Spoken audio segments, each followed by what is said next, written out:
Hello everybody and welcome back to another video. My name's Dr. Freakshow and I hope you all are having a lovely night.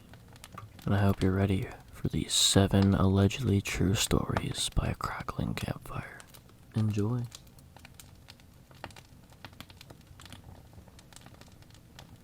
Late last year, me and my friends decided to go to a cemetery by one of our friends' girlfriend's house. We went here on multiple occasions, and I have multiple different stories about things that happened there. Some were other people doing nefarious things. Some were what we believe to be spirits. And in this case, we think we encountered a spirit. It was late at night, sometime between midnight to 3 in the morning. That's usually when we went. And we sat down on the bridge all the way in the back corner of the cemetery and began to use our Ouija board. As we sat there, we got some sort of movement, or maybe one of my friends was moving it, nothing crazy. But then, out of nowhere, I heard what sounded like a howl, or maybe a scream. I couldn't really tell. But I don't think it really matters anyways, because all my friends heard different things. My one friend, let's call him A, heard some sort of laughter, a human-sounding dialect, while my other friend heard crying, almost as if a small child was crying under the bridge. All my friends, from what I remember, heard it coming from different locations. Very shortly after, we all got up and started leaving, and that's when we started hearing footsteps in the wood line right next to the bridge. To give you an idea of how the bridge is laid out, there's blockers on both sides so no cars can cross, but obviously we could walk on and off. It was an old stone bridge, probably from when the cemetery was first built in the early 1700s to 1800s. There were many graves in that cemetery, and it was very, very old and dark and crowded. There was paths that went down, behind, and far back to the other side of the cemetery. We even had an area of the cemetery that most of the time we wouldn't go. We would call it the dark side of the cemetery because anytime we went over there we would just get a horrible feeling. And that's usually where all the bad stuff happened. On another occasion we were sitting on the bridge, using our Ouija board again. And that's when we saw a car pull up on the other end. Like I said, they couldn't drive across, but their headlights shined onto us. We got up and ran back to the car, and we could hear screaming, and it didn't sound like someone was coming for us, like we were in trouble, or even someone was just trying to scare us. It sounded sadistic and insane and backwoods. And it was just very terrifying. We got to the car and started driving away, and we kept hearing them yelling. And obviously it could have just been people messing with us, but there was something about how they screamed that chilled me to the bone.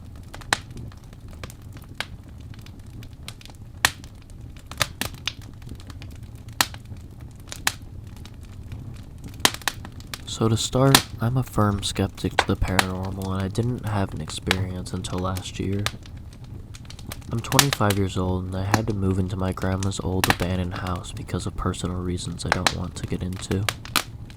To give you an image of the house, it is a standard 2-story house with an attic full of spiders, and a basement with a door that doesn't lock to the outside deck. The house is an old blue peeling paint due to neglect. Old small square windows, one in each bedroom.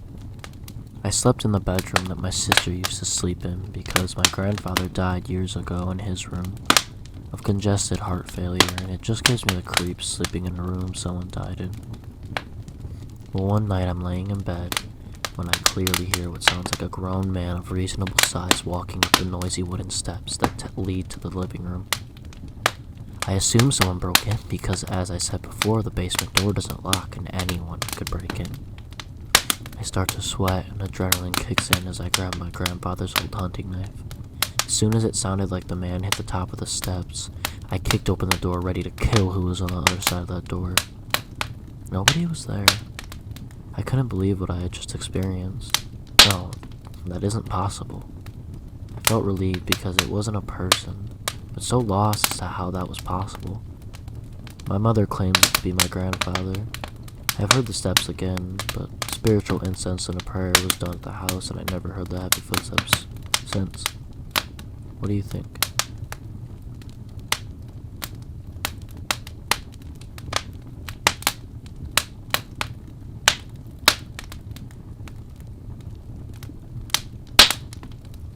Before this story starts, I'd just like to preface this by saying I really don't believe in ghosts, and am very much a skeptic.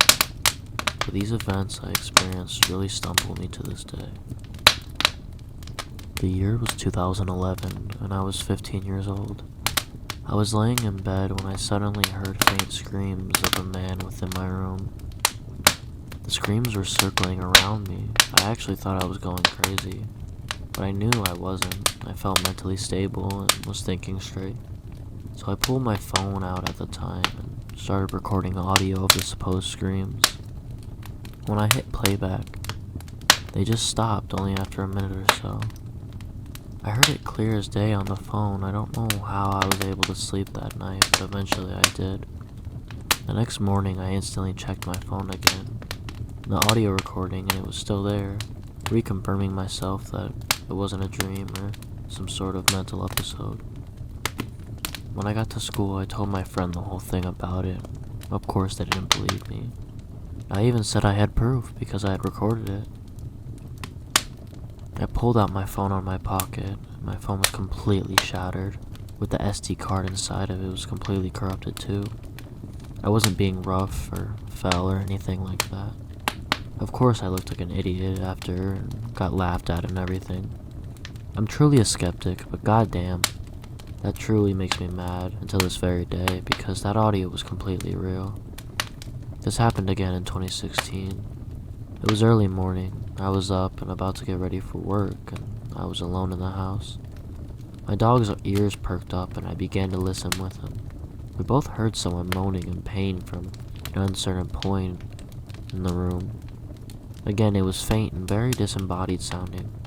I pulled up my phone again, this time with iPhone video, not a flip phone like before. The noise stopped. I played it back and it was there. Later that day, the video vanished. I couldn't recover it either.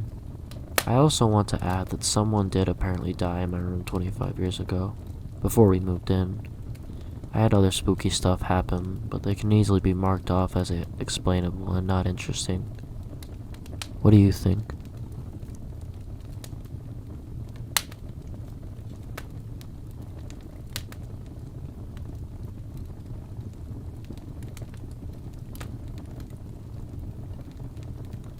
I want to share this strange and very good Ouija board experience that happened to my mother. This was in the 1970s and I was about 8. I clearly remember this and how very thankful, yet completely weirded out the family was afterward. My mom and dad were at a friend's house late one evening, drinking and carrying on. It was October, so for fun they decided to mess around with their kids' Ouija board. None of them were serious about it or had experienced anything weird with a board. This was definitely a Halloween drinking game situation. After a while, the message, "Mimi, call Mary," came up. This freaked my mom out. Her brother, who was a lot older than her and had been dead for about a year, called her Mimi as a nickname when she was a kid. No one else had ever called her that. My father didn't know about that nickname, and her friends clearly did not. But my brother's wife's name was Mary. She didn't want to call right then, as they were well into their martinis. Calling Mary and waking her up after midnight to say they heard from her dead husband on a Ouija board, not a good idea. The next morning she called Mary first thing and got no answer. She tried a couple more times and Mary didn't pick up. That message had rattled her, so she made my dad drive her to Mary's home to check in on her. Mary was at the bottom of the stairs and had broken her hip the day before, and she was unable to get to the phone to call for help. Mom said the chances of her calling Mary early that morning, much less being worried enough to drive 45 minutes to her house if Mary didn't answer the phone, were 0, if she had not had that experience the night before.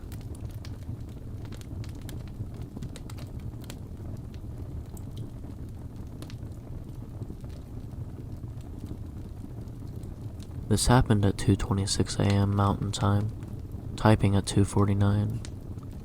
To start off, my wife and I just got a little kitten we named Dougie Jones as a Twin Peaks reference. Precious little baby, orange with a white belly. Normally, we don't let him sleep in our room with us, as he has a tendency to be a little jerk and destroy things and have the zoomies.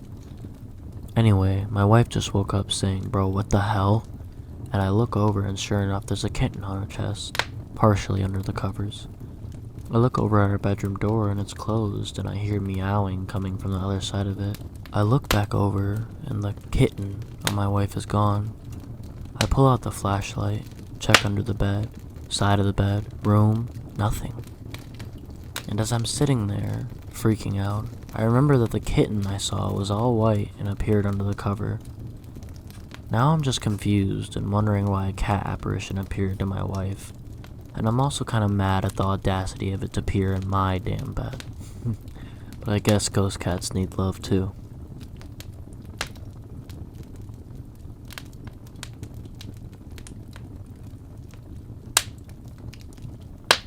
There's a shadow man in my room. This has been happening since I was 7, and most of the time when it's dark, there's a tall silhouette of a man. I don't know why, but its mere presence makes me afraid. For about 2 years I could not sleep unless there was a light in the room because otherwise the shadow man was just there, watching me sleep. And when I turned 12, I started getting sleep paralysis of him. Its face is covered in holes. I know dreams aren't reality, but every dream with them in it is so vivid. My most recent nightmare, it was standing in a forest that I constantly dream of, and it started eating my chest. The dream was so vivid I felt it, and now it is at my bed for most of the nights that I wake up to see it. I have to pretend to sleep because I'm genuinely afraid of what would happen if it knew I was awake. And on occasions I take small peeps and it's always on the ceiling right above my bed. Because of the way my room was built, it makes it about a meter away from me.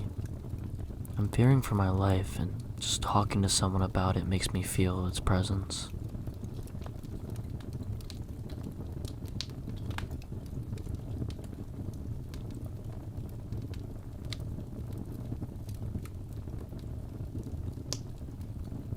"12 years ago, we moved into a very haunted, possibly demonic apartment. For context, I will need to go further back in the timeline as my stepson was a huge component of the story. These stories about my stepson were related to me from my husband. I believe my stepson as a child was sensitive to ghosts, paranormal, etc. An incident happened when my stepson was a baby at another haunted apartment, where he woke up in the middle of the night crying like he was hurt. Husband and mom noticed these scratches on his back. Of course, can be explained, yet husband insisted those scratches were not there prior to putting him to sleep. Another strange phenomenon is that almost every photo of my stepson had some sort of orb near him. Of course, it can be explained, yet there was photos of just his foot in the background and a well-placed orb near his foot. No matter the location of the photo, 90% of the photos we had of him had this weird orb. Now jumping back into 12 years ago, we had found an apartment to rent. We had terrible credit and the landlord gave us a chance. We were excited as the apartment was in a relatively decent part of town, and to be getting our own space we just had been living with my mom. One thing I remember when the landlord first showed us the apartment is that he said he had to do extensive renovations to the apartment, as the previous tenants destroyed the place. The first month I started noticing small shadows from the 2 bedrooms out of the corner of my eyes. I chalked it up to just exhaustion because I had my then 1-year-old son. Things grew more intense when I put my 1-year-old down for a nap and decided to shower. I left the door open that led from the single bathroom to my bedroom just in case my 1-year-old woke up. As I was showering, I felt as though someone was watching me. When I opened my eyes, I saw a black shadow run past the door. My 1-year-old started crying hysterically. I quickly got out of the shower and looked around the house, convinced someone broke in. I checked the front door and everything was locked. A month or so passed from this incident. My 2 stepkids, 7 and 8 at the time, would come 1 day a week and on some weekends. The room was relatively unused. I started hearing their sliding wood closet doors knock and a strange rotten egg smell coming from the room. I searched high and low for the source of the smell but never found anything. My mother-in-law had stayed over a few times and would tease that the kids must have left an egg salad sandwich somewhere. My husband heard the knocking at some point, yet chalked it up to the air conditioning kicking on. One weekend, my husband was out of town for work and I was alone with all the kids. I had got them all to sleep and decided to stay up and watch Ghost Adventures. I was laying on the couch when I happened to look up and see my stepson standing by the couch with his eyes closed. Immediately realized he was sleepwalking, which happened time to time. He started mumbling about an old scary man in his closet. I stupidly figured he was having a nightmare and guided him back to his bed. As I started to walk out of the room, my stepson sat up in bed and mumbled again. "The old man in the closet is looking at me." I looked over to see the closet open and instantly got creeped out. Then my stepson said, "He's going to knock." Then 3 quick knocks happened.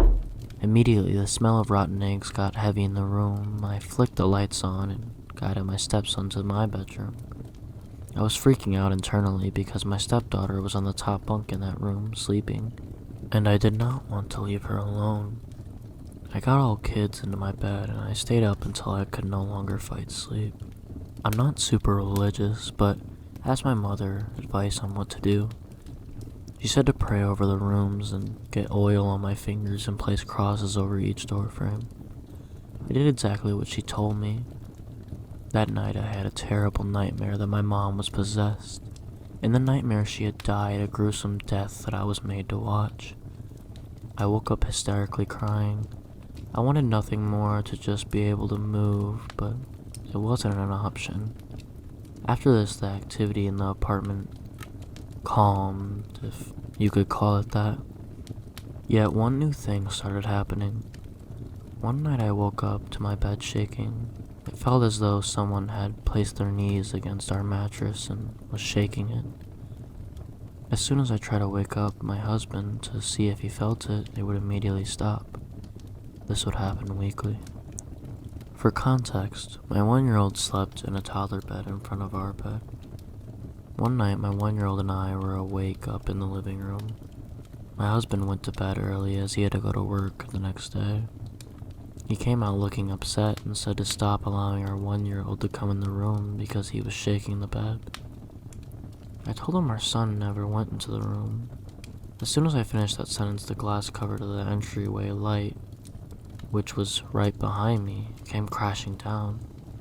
My husband stood there, sleepily trying to process everything. He finally was feeling and seeing the things I had been dealing with. One day a house nearby was for rent and we moved out. We were at this apartment for less than a year.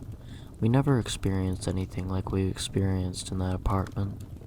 Relief because I was worried that whatever was in that place might attach itself to us. My stepson passed away in 2019, possibly due to COVID. I had told him the story prior to his passing when he was in his teens, and he claimed not to remember the incident in our apartment. I believe fully he saw whatever entity was in that apartment. Hello everybody, I haven't uploaded in a little while. I've been kind of inconsistent, but I'm hoping to start getting on a better schedule, and I want to post more frequently.